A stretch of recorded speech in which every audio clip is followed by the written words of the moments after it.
Hola a todos. Antes de comenzar, pueden apoyar el canal con un like, suscribiéndose y comentando desde qué lugar están viendo este video y a qué hora.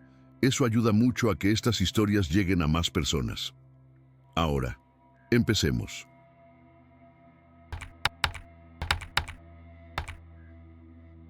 El trabajo en el norte de Alaska no es para cualquiera. La mayoría de la gente no soporta la combinación de aislamiento, frío constante y la sensación de que el mundo termina justo donde empieza la tundra. Yo llevaba casi 7 años trabajando en mantenimiento de infraestructura energética cerca de la costa ártica, turnos largos, contratos temporales y ese tipo de dinero que solo se paga cuando nadie más quiere el puesto.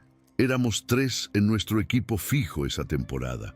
Mark, que conducía, Evan, que siempre parecía medio dormido, y yo, encargado de revisar los registros y coordinar con la base.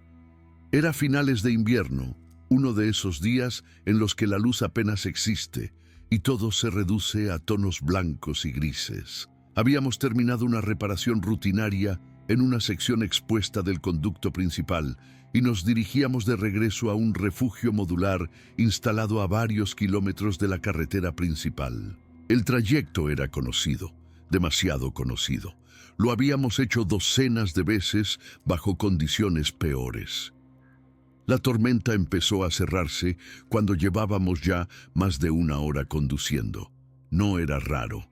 El viento levantaba la nieve en ráfagas densas que reducían la visibilidad a unos pocos metros, obligando a Mark a bajar la velocidad y concentrarse en las marcas del camino. Evan dormía en el asiento trasero, ajeno a todo, mientras yo observaba el paisaje vacío a través del parabrisas, esa extensión interminable que siempre te hace sentir pequeño. Fue entonces cuando Mark frenó de golpe. El impacto del cinturón contra mi pecho me sacó el aire, y Evan despertó sobresaltado. A través de la nieve, apenas distinguible, había una figura avanzando lentamente por el borde de la carretera. No había luces, ni vehículo averiado, ni señales de emergencia. Solo una persona caminando en medio de la tormenta, vestida con ropa pesada y moviéndose de una forma extraña, demasiado constante. Mark no dudó.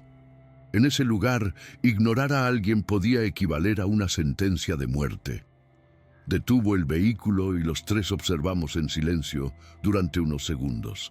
La figura no reaccionó al ruido del motor ni a las luces. Seguía avanzando, paso tras paso, con los brazos caídos a los lados. Algo en su manera de moverse me incomodó. No parecía luchar contra el frío ni contra el viento. No tropezaba, no se protegía el rostro.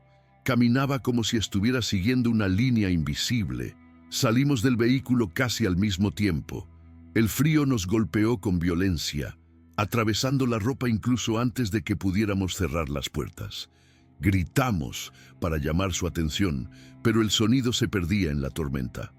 Cuando estuvimos lo bastante cerca, Mark extendió la mano y tocó su hombro. El hombre se detuvo.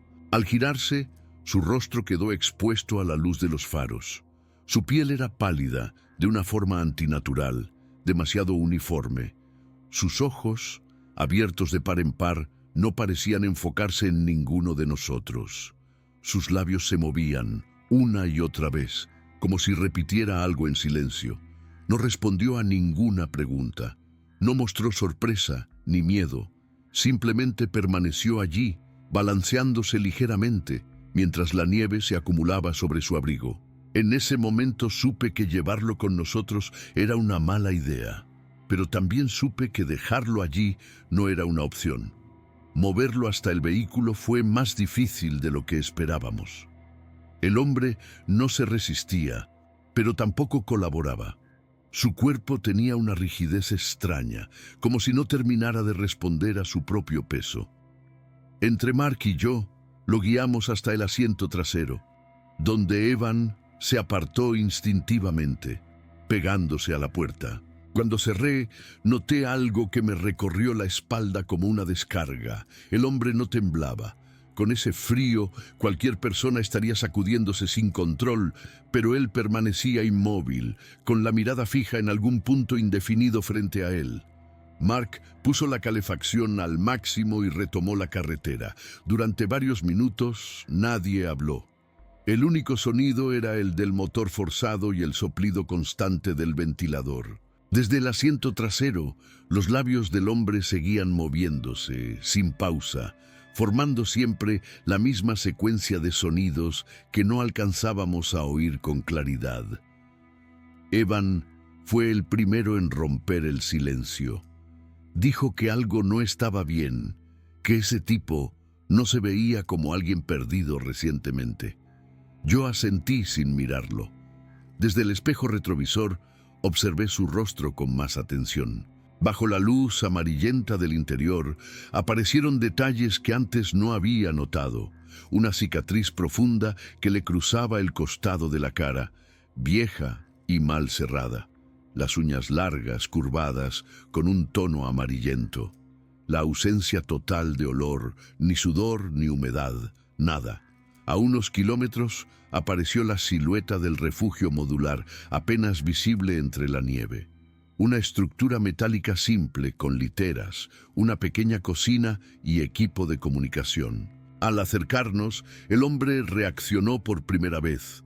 Giró la cabeza lentamente hacia la ventana y sus labios se movieron con más fuerza. Entonces habló. Dijo que no podía entrar todavía. Su voz era áspera, como si llevara horas sin usarla, y sonaba equivocada, desfasada. Evan dio un salto en el asiento. Mark respondió que no importaba, que necesitaba entrar para calentarse. El hombre negó con la cabeza, insistiendo en que no era el momento. No explicó más. Ignoramos su protesta. Afuera la tormenta empeoraba y la idea de quedarnos en el vehículo no tenía sentido. Entre los tres lo sacamos y lo llevamos hasta la puerta. Apenas cruzó el umbral, su cuerpo perdió toda rigidez. Se desplomó con un peso muerto que casi nos arrastra al suelo. Lo acomodamos en una de las literas inferiores mientras Mark iba a revisar la radio. Me quedé a su lado, buscando señales básicas. Respiración, pulso. Todo estaba ahí, lento pero estable. Bajo la luz blanca del interior, su piel parecía aún más pálida. Revisé los bolsillos de su abrigo buscando alguna identificación. Estaban vacíos, salvo por un objeto que me heló el estómago. Una llave oxidada de motonieve, con un llavero de cuero agrietado y una inscripción casi borrada. Evan la reconoció de inmediato. Dijo un nombre en voz baja, alguien que había desaparecido años atrás en esa misma zona. Un caso viejo, comentado entre trabajadores, dado por cerrado sin cuerpo. Mark regresó del cuarto de radio con malas noticias. Las comunicaciones no funcionaban y el clima no iba a mejorar pronto. Estábamos atrapados allí por varias horas. En ese momento, las luces parpadearon una sola vez. El hombre abrió los ojos y los clavó en el reloj de la pared. Sus labios empezaron a moverse más rápido y por primera vez entendí lo que repetía. La espera se volvió insoportable a medida que el reloj avanzaba. Ninguno de nosotros dijo en voz alta la hora que el hombre repetía, pero los tres la teníamos clavada en la cabeza. Él no apartaba la mirada del reloj, ni siquiera cuando Mark intentó hablarle. Sus labios marcaban cada segundo con una precisión inquietante, como si estuviera siguiendo una cuenta que solo él entendía. Cerca del momento señalado, Evan se levantó y dijo que necesitaba salir, que el aire del refugio se había vuelto pesado. Mark lo detuvo antes de que llegara a la puerta. Afuera, la tormenta era un muro blanco sin profundidad ni referencia. Nadie sobrevivía ahí sin protección. Evan se quedó quieto, respirando rápido, mientras yo sentía una presión extraña en los oídos, como si el silencio se hubiera espesado. El reloj marcó el minuto final. Las luces se apagaron por completo. Durante unos segundos no hubo nada, ni viento, ni generador, ni sonido alguno. Entonces escuchamos los golpes. 3, lentos, medidos contra la puerta metálica. No eran desesperados, eran seguros, como si quien estuviera afuera supiera que íbamos a oírlos. Evan retrocedió hasta chocar conmigo. Mark tomó una herramienta del banco de trabajo sin apartar la vista de la puerta. Los golpes se desplazaron. Primero la ventana del lado norte, luego la del sur. Después, otra vez la puerta, dando la vuelta completa al refugio, probando cada acceso con la misma calma metódica. Miré hacia la litera. El hombre ya no estaba. No hubo tiempo para reaccionar. Los golpes cesaron de golpe, dejando un vacío aún más perturbador. Permanecimos inmóviles hasta que, con un chasquido seco, el generador arrancó y las luces regresaron. El reloj había avanzado 1 minuto más allá de la hora que él repetía. Esperamos hasta que el amanecer empezó a aclarar la tormenta. Nadie durmió. Cuando la visibilidad mejoró lo suficiente, decidimos salir juntos, sin separarnos. Afuera, la nieve estaba intacta.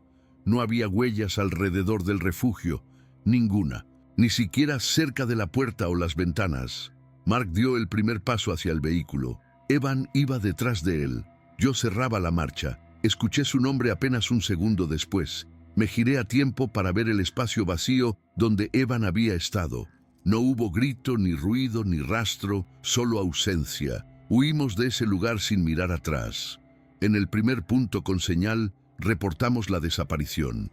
Dijimos la verdad hasta donde creímos que alguien nos escucharía. Evan nunca fue encontrado. El caso quedó archivado como otro accidente más en el norte. Yo dejé ese trabajo meses después.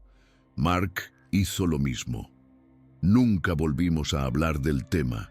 Pero a veces, cuando despierto en mitad de la noche y miro la hora por costumbre, evito pensar en lo que pasaría si alguna vez el reloj marcara ese número otra vez. Porque en Alaska aprendí que hay cosas que no llegan tarde.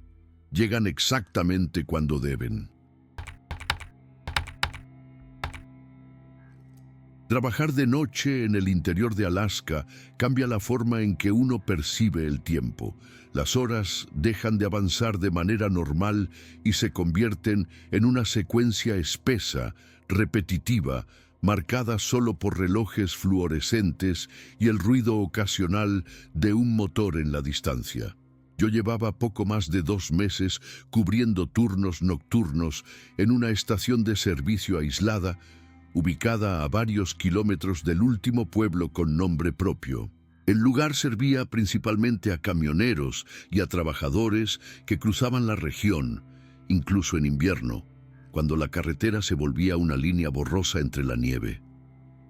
La estación era pequeña, 2 surtidores, una tienda mínima y un sistema de cámaras tan antiguo que nadie se molestaba en revisarlo, salvo cuando algo fallaba. El dueño, un hombre mayor que había pasado toda su vida allí, me advirtió desde el primer día que las noches eran largas, pero tranquilas. Y durante un tiempo tuvo razón. Las horas se sucedían sin incidentes, con visitas esporádicas, café recalentado y el viento golpeando las paredes como un animal impaciente. Todo cambió una madrugada de miércoles. Eran poco después de las 2 cuando noté las luces de un vehículo atravesando la tormenta. No era raro. Lo extraño fue que el camión se detuvo junto a uno de los surtidores y no pasó nada más. El motor siguió encendido, estable, sin variaciones. Observé desde el mostrador, esperando que el conductor bajara, pero los minutos pasaron sin movimiento. Pensé que quizás se había quedado dormido o que estaba revisando algo en el teléfono. Cuando me levanté para salir a comprobar si necesitaba ayuda, el vehículo dio marcha atrás y se perdió en la nieve sin que nadie descendiera. Lo anoté en el cuaderno de turno como una rareza menor y seguí con mi trabajo. La semana siguiente, a la misma hora, ocurrió lo mismo. El mismo camión, del mismo color apagado, se detuvo en el mismo surtidor. El motor encendido, ninguna puerta abriéndose, ningún gesto visible tras el parabrisas cubierto de escarcha. Esta vez miré el reloj varias veces, convencido de que era una coincidencia incómoda. Nada más. Esperé más tiempo antes de moverme. 15 minutos exactos. Cuando di un paso hacia la puerta, el camión volvió a retroceder y desapareció otra vez. Esa noche no pude concentrarme. Algo en la repetición me inquietó más de lo que quería admitir. No era miedo todavía, era la sensación de estar observando un patrón incompleto. Mencioné el asunto al dueño cuando llegó por la mañana. Se limitó a encogerse de hombros y dijo que la carretera atraía a todo tipo de personas, especialmente con mal clima. Sin embargo, evitó mirarme a los ojos mientras hablaba. Para el tercer miércoles ya estaba preparado. Ajusté las cámaras, revisé los ángulos y dejé de fingir que no me importaba.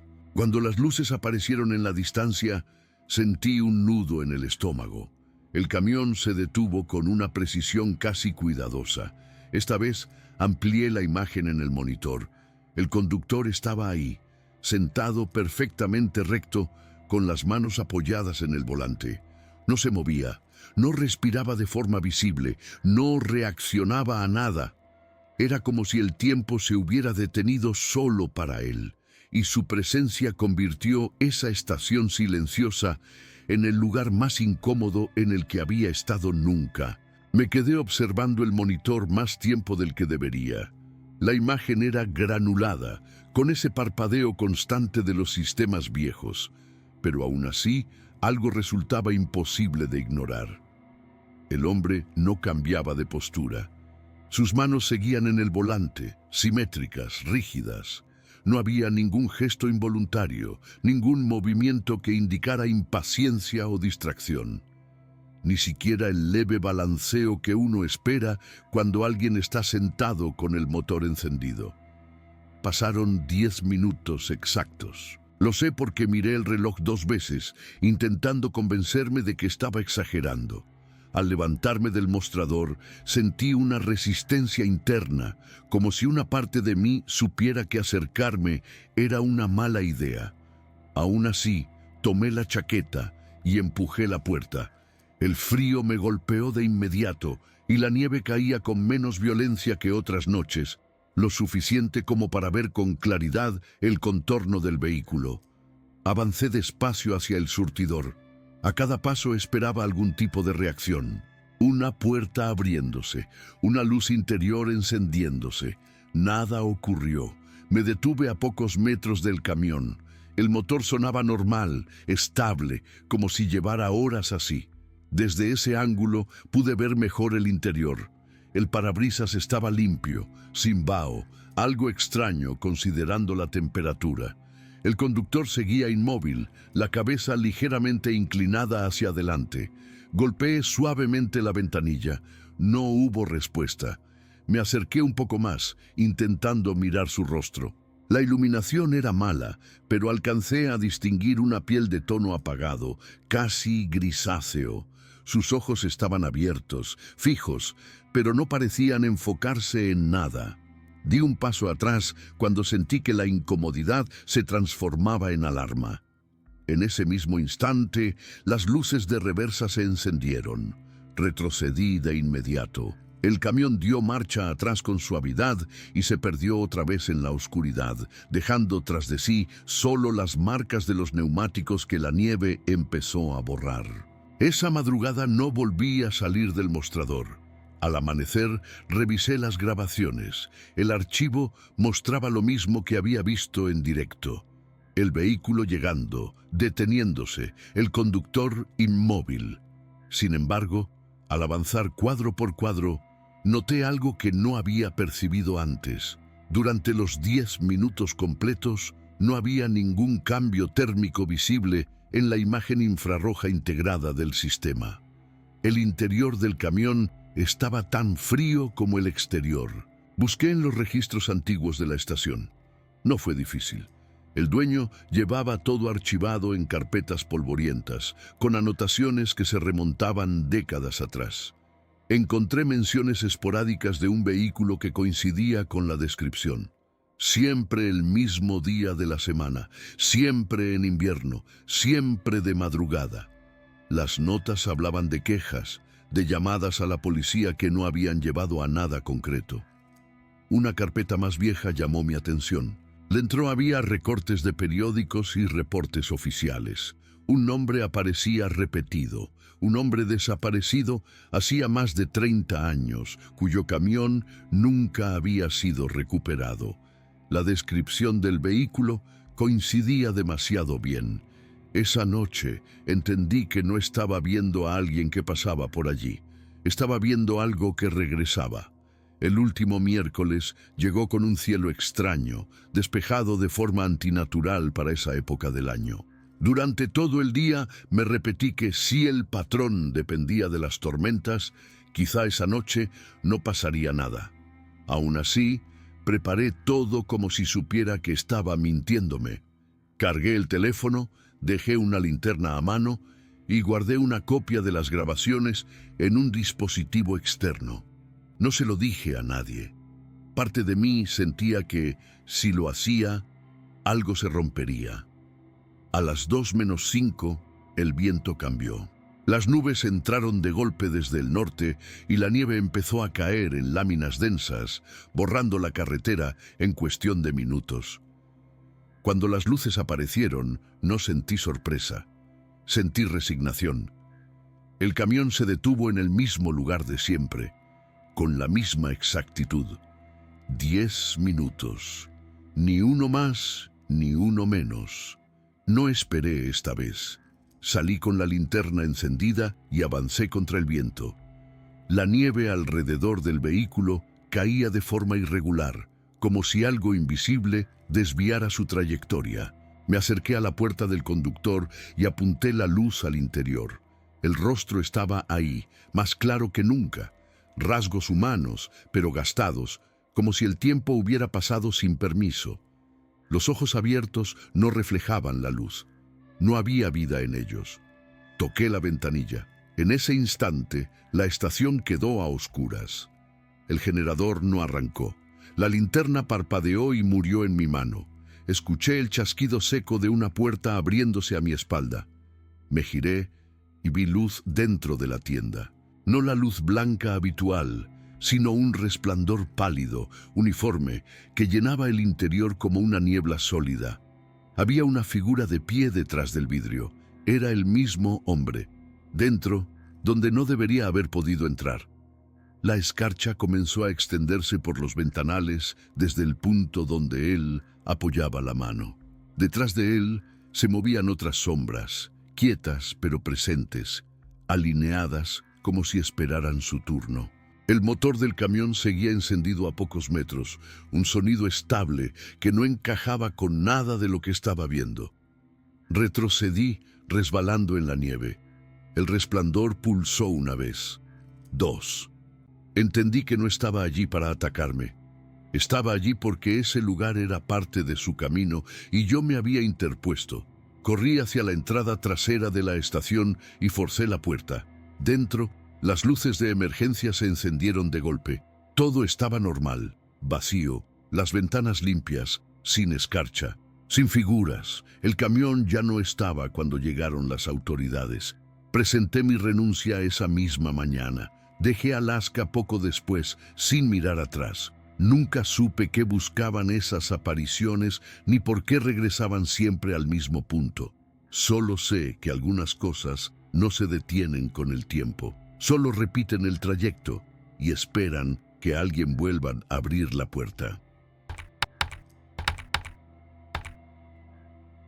La cacería había sido idea de mi padre, no porque necesitáramos la carne, ni por nostalgia romántica, sino porque siempre había creído que algunos lugares solo se entienden caminándolos. Yo llevaba años viviendo fuera de Alaska y esa salida era, en teoría, una forma de reconectar. Él conocía esa región mejor que nadie. Más de 2 décadas recorriendo los mismos valles, las mismas crestas, aprendiendo a leer el terreno como otros leen un mapa. Llegamos a la cuenca a principios de otoño, cuando el frío todavía no muerde del todo, pero ya anuncia lo que viene. El viaje desde Anchorage fue largo y silencioso. Hablamos poco, no por tensión, sino por costumbre. Habíamos aprendido a compartir espacio sin necesidad de llenarlo de palabras. Dejamos la camioneta en un punto que él ya había usado otras veces y cargamos el equipo para internarnos varias millas hacia el interior. El primer día transcurrió sin incidentes. Caminamos durante horas, siguiendo antiguos senderos de animales, cruzamos un arroyo poco profundo y armamos el campamento cerca de una línea de árboles que ofrecía algo de protección contra el viento. El clima era ideal para ese tipo de expedición. Cielo despejado, visibilidad amplia, silencio casi absoluto. Esa clase de tranquilidad que solo existe lejos de cualquier carretera. La primera señal de que algo no estaba bien apareció al día siguiente. Habíamos avanzado poco más de 1 hora cuando mi padre se detuvo en seco. No levantó el rifle ni hizo una seña brusca. Simplemente se quedó quieto, observando el suelo frente a nosotros con una expresión que no le conocía. Me acerqué despacio y seguí su mirada. Los restos estaban esparcidos de una forma que no tenía sentido. Huesos completamente limpios, sin rastros de carne, dispuestos alrededor de una roca plana. No era un patrón caótico. Había simetría. El cráneo estaba en el centro, orientado hacia arriba, y los huesos más largos formaban algo parecido a un círculo imperfecto. Mi padre se agachó y examinó el lugar con cuidado. No había huellas, ni marcas de arrastre, ni señales de lucha. El terreno, blando por la humedad reciente, debería haber conservado algún rastro. No había nada, solo esa disposición precisa, casi cuidadosa. Seguimos caminando, intentando convencernos de que se trataba de una rareza aislada. Sin embargo, menos de 1 milla más adelante, encontramos otro conjunto similar. Esta vez, los restos eran más pequeños, pero el patrón se repetía. Mismo orden, misma limpieza antinatural. El ambiente cambió sin que ninguno lo dijera en voz alta. Mi padre empezó a moverse de otra manera, más atento a los alrededores, más lento. Yo noté que mis propios sentidos estaban en alerta constante, como si el bosque se hubiera vuelto demasiado silencioso. No abandonamos el plan ese día. Esa fue nuestra primera decisión equivocada. Porque a partir de ese momento, la sensación de estar solos empezó a desmoronarse, pieza por pieza, sin que aún pudiéramos explicar por qué. A medida que avanzaba el día, los hallazgos se volvieron imposibles de ignorar. No aparecían al azar. Cada nuevo conjunto de restos estaba colocado a una distancia regular del anterior, como si alguien hubiera marcado un recorrido. Mi padre lo notó también. Lo vi en la forma en que empezó a revisar el viento con más frecuencia, en cómo ajustó la correa del rifle para tenerlo siempre listo. No dijo nada, pero yo lo conocía lo suficiente para saber que su cabeza estaba trabajando sin descanso. El tercer hallazgo fue el que terminó de quebrar cualquier explicación cómoda. Era un animal más grande, y aún así, los huesos estaban tan limpios como los anteriores. No había señales de carroñeros ni de lucha. La roca central era distinta, más alta, y los restos estaban orientados con una precisión que no podía atribuirse al azar. Mi padre pasó la mano por el suelo y negó despacio con la cabeza. Dijo que ningún depredador de la zona cazaba así. Ni osos, ni lobos, ni nada que él hubiera visto en más de 20 años. Seguimos avanzando por inercia, pero el aire se sentía distinto. No era solo el silencio. Era la sensación de que el entorno estaba demasiado atento a nosotros.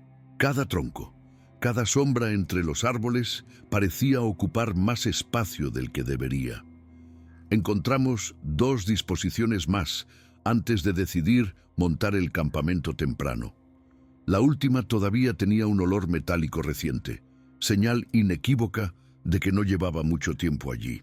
Esa noche, mi padre insistió en mantener el fuego encendido más de lo normal. También propuso turnarnos para vigilar, algo que jamás había hecho en viajes anteriores. Yo tomé el primer turno. Me senté con la espalda contra un tronco caído, observando el límite de la luz del fuego, donde la oscuridad parecía demasiado compacta. El bosque no hacía ruido, ninguno, ni insectos, ni aves nocturnas, ni el movimiento habitual de pequeños animales. Era como si todo se hubiera retirado. Horas después, cuando mi padre me despertó para cambiar turnos, noté su expresión tensa. Me señaló sin hablar hacia el otro lado del claro. Seguí la dirección de su mirada y fue entonces cuando los vi. 2 puntos de luz amarilla, altos, demasiado altos para pertenecer a cualquier animal que conociera. No parpadeaban, no se movían, solo observaban desde la línea de árboles, fuera del alcance del fuego. Apunté con la linterna, pero la luz no reveló ningún cuerpo, solo los ojos, suspendidos en la oscuridad. Mi padre tenía el rifle apuntado, pero no disparó. Sabía, igual que yo, que no había un blanco claro. Los ojos permanecieron allí durante largos minutos. No mostraban curiosidad ni agresividad. Era algo más calculado, como si estuvieran evaluándonos.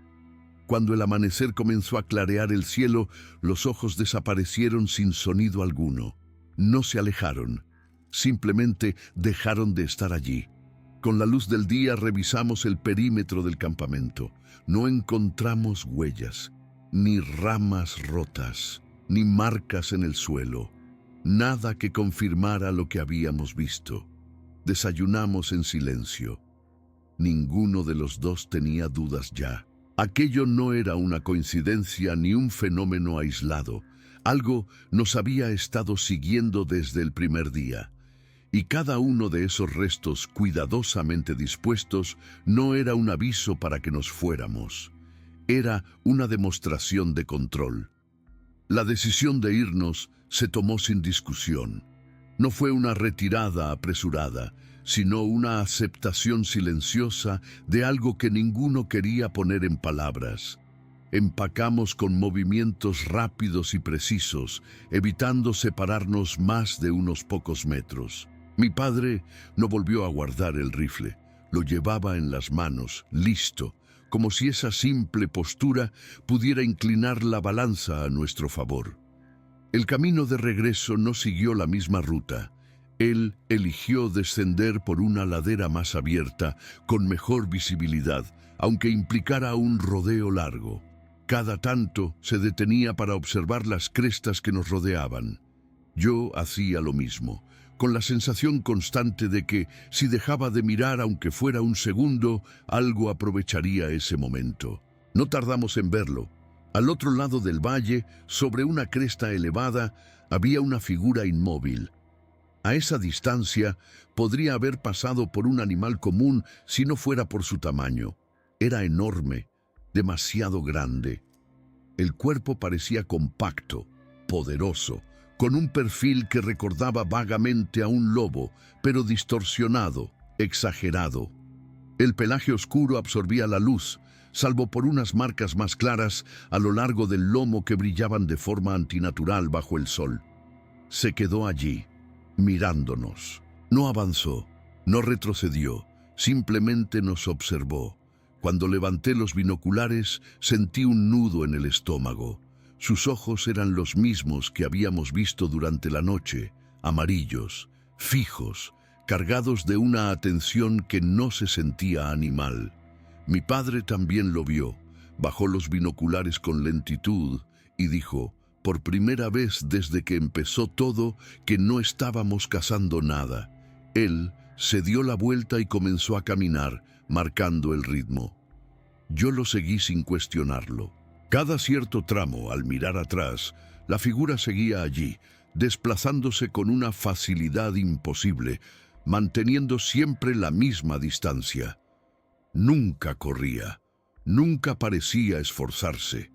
A veces desaparecía tras una elevación del terreno, solo para reaparecer más adelante, como si supiera exactamente dónde íbamos a mirar. Esa persecución silenciosa duró horas. No hubo ataques ni intentos de acercamiento. Solo presencia, solo certeza.